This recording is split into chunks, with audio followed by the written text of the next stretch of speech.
بسم اللہ الرحمن الرحیم۔ السلام علیکم ورحمۃ اللہ وبرکاتہ۔ نحمدہ ونصلی ونسلم علی رسول الکریم۔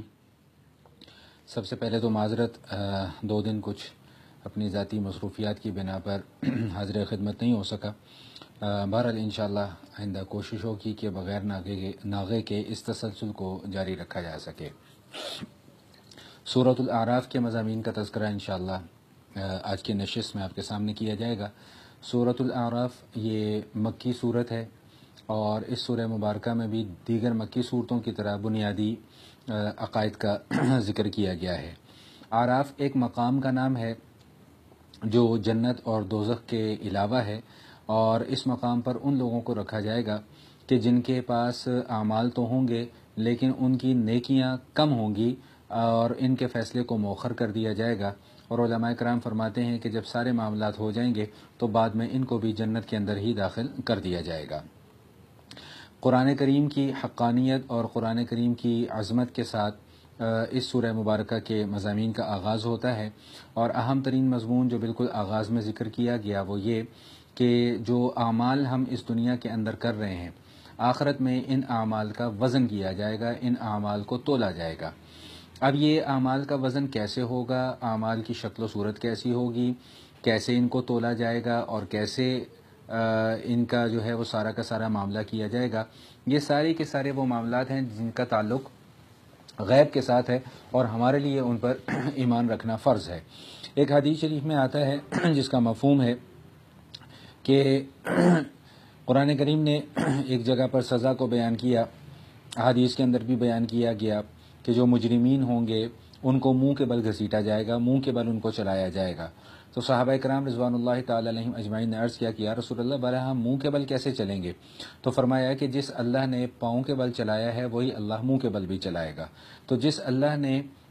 پوری کی پوری کائنات کی تخلیق فرمائی ہے، وہ اللہ چاہے گا تو ان اعمال کو شکل بھی دے گا، صورت بھی دے گا، جسم بھی دے گا، جس کی بنا پر ان کا وزن کیا جائے گا، اور وزن کے بعد جس جانب پلڑا بھاری ہوگا اس جانب فیصلہ کر دیا جائے گا۔ نیک اعمال کا پلڑا بھاری ہوگا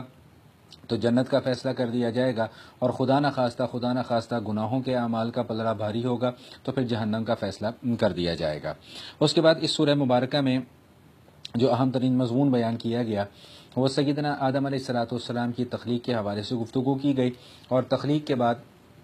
سیدنا آدم علیہ السلام کا جنت سے نکلنے کا بھی تذکرہ کیا گیا، شیطان نے کس انداز میں آ کر بہکایا اس کا تذکرہ بھی اسی سورہ مبارکہ کے اندر کیا گیا۔ البتہ جو یہاں پر اہم ترین بات سمجھنے کی ہے وہ یہ کہ جب شیطان نے ان کو بہکایا اور ممنوعہ چیز کے پر جانے پر اکسایا اور وہ چلے بھی گئے اور انہوں نے وہ دانہ کھا بھی لیا، تو اس کے بعد سب سے پہلا کام جو ہوا وہ یہ کہ ان کا جو جنت کا لباس تھا وہ ان سے لے لیا گیا۔ تو چونکہ اب یہاں پر جنت کے لباس کا تذکرہ آیا تو اسی لیے اللہ جل شانہ نے یہاں پر دنیاوی اعتبار سے لباس کے متعلق بھی مختصر احکام کو بیان کیا، اور ایک بڑا ہی خوبصورت جملہ ارشاد فرمایا کہ وَلِبَاسُ التَّقْوَىٰ ذَلِكَ خَيْرٌ، کہ تقوی والا لباس جو ہے وہ سب سے بہتر لباس ہے۔ اور تقوی والا لباس کون سا ہے؟ تقوی والا لباس وہی لباس ہے جو جناب رسول اللہ صلی اللہ تعالی علیہ وسلم کی سنت کے مطابق ہو۔ اس حوالے سے ایک اہم مسئلہ سماعت فرما لیجئے گا کہ ایک لفظ آتا ہے سطر۔ سطر کے معنی جسم کے وہ حصے ہیں کہ جن کو ہر حالت میں محرم ہو یا غیر محرم ہو ہر کسی سے چھپانا فرض ہے۔ مرد کے لیے جو سطر قرار دیا گیا ہے وہ ناف سے لے کر گھٹنے سے کے نیچے تک کا حصہ، اس کو سطر قرار دیا گیا ہے۔ مرد کے لیے کسی بھی صورت میں اس حصے کو بلا کپڑے کے رکھنا وہ جائز نہیں ہے۔ ایک حدیث شریف میں آتا ہے کہ نبی علیہ السلام کے سامنے سے ایک صاحب گزرے، ان کی تھوڑی سی ران کھلی ہوئی تھی، تو آقا علیہ السلام نے فرمایا کہ اس کو ڈھانکو کیونکہ یہ بھی سطر کے اندر شامل ہے۔ اور خواتین کے متعلق جو سطر بیان کیا گیا ان کا پورا جسم جو ہے وہ سطر ہے، یعنی جسم کے تمام اعضاء کو چھپانا خواتین کے لیے ہر حالت میں ہر کسی وقت میں فرض ہے۔ اس کے علاوہ پردے کے احکام بھی ہیں، وہ انشاءاللہ سورہ احزاب میں جا کر اس کا تذکرہ آئے گا تو وہاں پر اجمالی تذکرہ ان کا بھی کیا جائے گا۔ مسجد میں جانے کے آداب کو بیان کیا گیا کہ مسجد کے میں جانے کے لیے جو آداب ہیں ان میں سے ایک ادب یہ بھی ہے کہ اپنے لباس کو اپنے آپ کو مزین کر کے مسجد کے اندر جاؤ. یہی وجہ ہے کہ مسجد میں جانے کے آداب میں سے یہ ادب بھی ذکر کیا گیا, نماز کے آداب میں سے بھی ذکر کیا گیا. رسول اللہ صلی اللہ تعالی وسلم کی سنت بھی ہے کہ نماز کے لیے جاتے وقت ایسا لباس پہنا جائے کہ جو مناسب لباس ہو. علماء کرام فرماتے ہیں کہ ایسے لباس میں مسجد میں جا کر نماز پڑھنا کہ جسے عام حالات میں ہم کسی مجلس میں یا کسی دعوت میں یا کسی بھی جگہ پر جا کر پہننا پسند نہ کرتے ہوں, ایسے لباس میں علماء کرام نے نماز پڑھنے کو مکروہ قرار دیا ہے. اس کے بعد اس سورہ مبارکہ میں اہل جنت اور اہل دوزخ کا مکالمہ بھی ذکر کیا گیا کہ اہل جنت اہل دوزخ سے پوچھیں گے کہ بھئی جو دنیا کے اندر ہم سے وعدہ کیا گیا, ہم نے تو اس وعدے کو سچ پا لیا. ہم سے تو وعدہ یہ کیا گیا تھا کہ ایمان اور نیک اعمال کرو گے تو تمہیں جنت ملے گی. ہمیں تو ہمارے سے جو وعدہ کیا گیا وہ تو ہمیں پورا اس کا پھل مل گیا اور وعدہ ہم نے دیکھ لیا کہ وہ سچا ہے. تم لوگ یہ بتاؤ کہ تم سے جو وعدہ کیا گیا تھا تم لوگوں کے ساتھ وہ معاملہ ہوا کہ نہیں ہوا. تو اہل جہنم اس وقت پھر یہی بات کہیں گے کہ جو وعدہ ہم سے کیا گیا تھا وہ وعدہ بھی پورا ہوا. اور اہل جہنم سے کیا وعدہ کیا گیا تھا کہ ایمان کا راستہ اختیار نہیں کرو گے یا نیک اعمال کا راستہ اختیار نہیں کرو گے تو تمہارا ٹھکانہ جہنم ہوگا. اسی طرح ایک مکالمہ اور بھی ذکر کیا گیا کہ اہل جہنم کو جب عذاب دیا جائے گا تو عذاب میں ان کو پیاس کی شدت ہوگی. تو جب وہ پیاس کی شدت ہوگی تو اللہ تعالیٰ ایسے حالات پیدا فرما دیں گے کہ اہل جنت کو اہل جہنم کے قریب کر دیا جائے گا, وہ ان کو دیکھ بھی سکیں گے, ان کی بات کو سن بھی سکیں گے. تو اہل جہنم ان سے پوچھیں گے کہ بھئی ہمیں پیاس بڑی شدید لگی ہے, اگر ہو سکے تو ہمیں تھوڑا سا پانی پلا دو. تو اہل جنت ان کو کہیں گے کہ اللہ تعالیٰ نے ان اللہ حرمہم علی الکافرین کہ یہ جو نعمت والا معاملہ ہے, اب یہ نعمتیں اور آسائشیں اللہ تعالیٰ نے تمہارے اوپر حرام قرار دے دی ہیں. تو اس بات سے اندازہ یہ ہوتا ہے کہ اس وقت عذاب کی کیا شدت ہوگی. اللہ تعالیٰ سے دعا یہی کرنی چاہیے کہ اللہ تعالیٰ ہم سب کا خاتمہ بھی ایمان پر فرمائے اور اللہ تعالیٰ آخرت کے ہر قسم کے عذاب سے, ذلت سے اور رسوائی سے اللہ پاک ہم سب کو محفوظ فرمائے. اس کے علاوہ اس سورہ مبارکہ کے اندر جو اہم ترین مضامین ذکر کیے گئے ہیں اس میں گزشتہ انبیاء کرام کے واقعات ذکر کیے گئے ہیں. قرآن کریم کا یہ ایک حسن ہے, قرآن کریم کا ایک مزاج ہے, قرآن کریم کی خوبصورتی ہے, قرآن کریم کا یہ اعجاز ہے کہ یہ سابقہ امتوں کے حالات اور واقعات کو بھی قرآن کریم بیان کرتا ہے. اور علماء کرام نے اس میں بڑی حکمتیں لکھی ہیں کہ یہ واقعات کیوں بیان کیے جاتے ہیں. سب سے اہم ترین حکمت جو اس کے اندر بیان کی گئی وہ یہ کہ یہ جناب رسول اللہ صلی اللہ تعالی علیہ وسلم کی نبوت کی حقانیت اور ان کی صداقت کی سب سے بڑی دلیل ہے گزشتہ قوموں کے حالات اور واقعات کو بیان کرنا. اور قرآن کریم جب واقعات کو بیان کرتا ہے تو پھر اللہ جل شانہ قرآن کریم میں نبی علیہ الصلوۃ والسلام کو یہ بھی فرما دیتے ہیں کہ ذالک من انباء الغیب نوحیہ الیک کہ یہ جو واقعات ہم بیان کر رہے ہیں یہ بطور وحی کے ہم آپ پر نازل کر رہے ہیں, کیونکہ آپ اس دور میں موجود نہیں تھے, آپ نے وہ حالات اور واقعات دیکھے نہیں ہیں. یہاں پر ایک نقطہ یہ ذہن نشین فرما لیجئے گا کہ نبی علیہ الصلوۃ والسلام کا بہت زیادہ واسطہ کفار مشرکین کے ساتھ بھی تھا اور یہود و نصارہ کے ساتھ بھی تھا. اور یہود و نصارہ کا معاملہ یہ تھا کہ ان میں بڑے پڑھے لکھے لوگ, عالم اور قابل قسم کے لوگ موجود تھے جو گزشتہ اقوام کے حالات کو جانتے تھے جو کہ ان کی آسمانی کتابوں میں لکھے گئے تھے. تو جب وہ رسول اللہ صلی اللہ تعالی وسلم کی زبانی ان واقعات کو سنتے تھے تو مجبوراً ان کو ماننا پڑتا تھا کہ یہ سچے نبی ہیں, لیکن اپنی ضد اور اپنی عناد کی وجہ سے وہ رسول اللہ صلی اللہ تعالی وسلم کی رسالت کا کھلم کھلا اظہار نہیں کیا کرتے تھے, کھلم کھلا اقرار نہیں کیا کرتے تھے. اور دوسرا جو حکمت بیان کی گئی ان واقعات کے اندر کہ جب قرآن کریم ان واقعات کو بیان کرتا ہے تو علماء کرام فرماتے ہیں کہ اس میں سب سے بڑی حکمت یہ بھی ہے کہ یہ واقعات بطور عبرت کے بیان کیے جاتے ہیں کہ دیکھو گزشتہ اقوام کے حالات تمہارے سامنے ہیں, انہوں نے کیا کیا معاملات کیے جس کے انہیں کیا کیا خمیازہ بھگتنا پڑا. جو لوگ نیک تھے ان کے ساتھ اچھا معاملہ ہوا اور جن لوگوں نے کفر کا راستہ یا شرک کا راستہ اختیار کیا ان کے ساتھ اللہ جل شانہ نے ویسا ہی سختی کا معاملہ فرمایا. تو بہرحال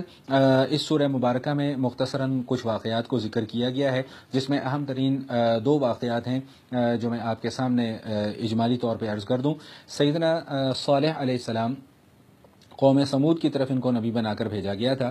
ان کی قوم نے ان سے ایک فرمائشی مطالبہ کیا اور مطالبہ یہ کیا کہ ہمارے سامنے جو چٹان ہے اس چٹان سے اگر اونٹنی پیدا کر کے آپ دکھا دیں تو ہم آپ کے اوپر ایمان قبول کر لیں گے. صالح علیہ السلام نے اللہ سے دعا کی, معجزہ ظاہر ہو گیا, پہاڑ چٹان پھٹی اس میں سے ایک اونٹنی نکلی، اور اونٹنی بھی ایسی تھی جو گابن تھی، اس نے اس پہاڑ سے نکلتے ساتھ ہی ایک بچے کو بھی جنم دیا۔ اب چونکہ یہ معجزاتی طور پہ یہ سارا کا سارا معاملہ ہوا، تو اب پابندی یہ لگا دی گئی کہ بھئی اس اونٹنی کا اکرام کرنا تمہارے اوپر ضروری ہے، یہ معجزے کی یہ ایک نشانی ہے اللہ تعالیٰ کی، اللہ تعالیٰ نے بطور معجزہ اس کی تخلیق فرمائی ہے، تو اب اس کا اکرام کرنا وہ تمہارے اوپر لازم ہے۔ اچھا، علماء کرام نے یہاں پہ ایک اور بڑی دلچسپ بات بھی لکھی ہے کہ اس اونٹنی کی جو اٹھان تھی اور اس کا ڈیل ڈول تھا، وہ عام جانوروں کی نسبت ذرا ہیبت ناک تھا۔ پانی پینے کے لیے جاتی تھی تو باقی سارے کے سارے جانور وہاں سے بھاگ جایا کرتے تھے، کیونکہ یہ مطالبہ انہوں نے خود کیا تھا، اپنی چاہت کی بنا پر یہ معجزے کا مطالبہ کیا تھا۔ تو اب جب چاہت کی بنا پر ان کے معجزے کے مطالبے کو پورا کر دیا گیا، تو اب ان کے اوپر کچھ بطور آزمائش پابندیاں بھی لگا دی گئیں، اور سب سے بڑی پابندی یہ لگا دی گئی کہ اس اونٹنی کے ساتھ کسی قسم کی کوئی چھیڑ چھاڑ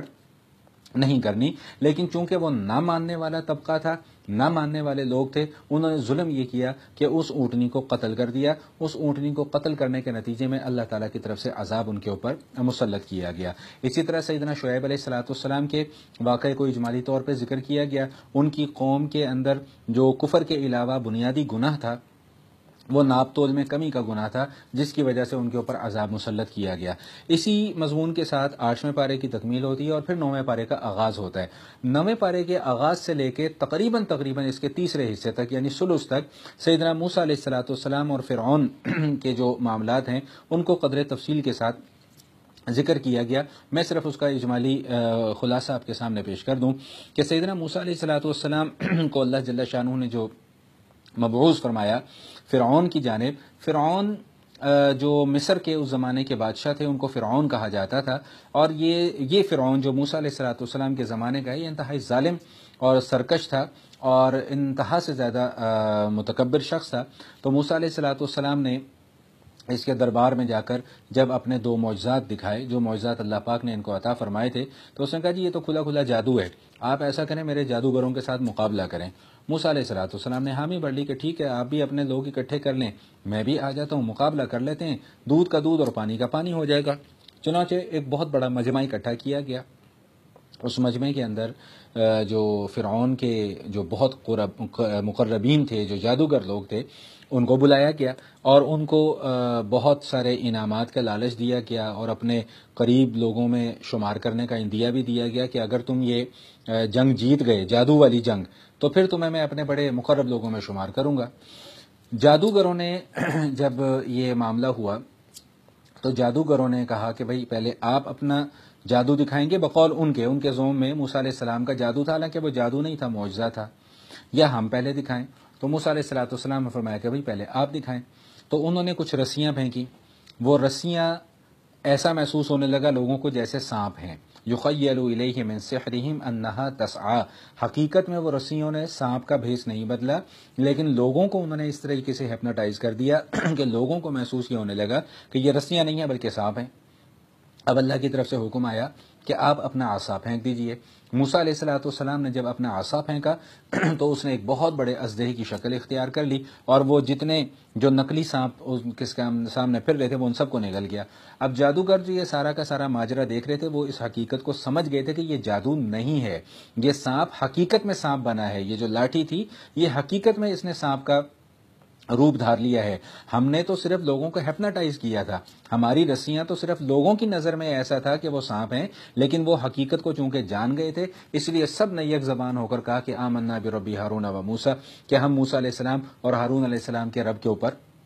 ایمان قبول کرتے ہیں۔ جس پر فرعون نے ان کو پھر خوب دھمکیاں دی کہ میں تمہیں قتل کر دوں گا، میں تمہارے ہاتھ پاؤں کٹوا دوں گا، میں تمہیں یہ کر دوں گا، وہ کر دوں گا، لیکن وہ اتنا پختہ ایمان ان کے دلوں کے اندر راسخ ہو چکا تھا، انہوں نے کہا کہ جو تم سے بن پڑتا ہے وہ کرو، لیکن ہم اب اس راستے کو چھوڑنے والے نہیں ہیں۔ اب آیا فرعون نے ان کو سزا دی یا نہیں دی، اس حوالے سے کوئی تفصیلات نہ قرآن کریم کے اندر ذکر کی گئی ہیں اور نہ ہی کوئی مزید احادیث کے اندر اس حوالے سے کوئی واقعات کو ذکر کیا گیا۔ اس کے بعد آگے جا کے جو واقعہ بیان کیا گیا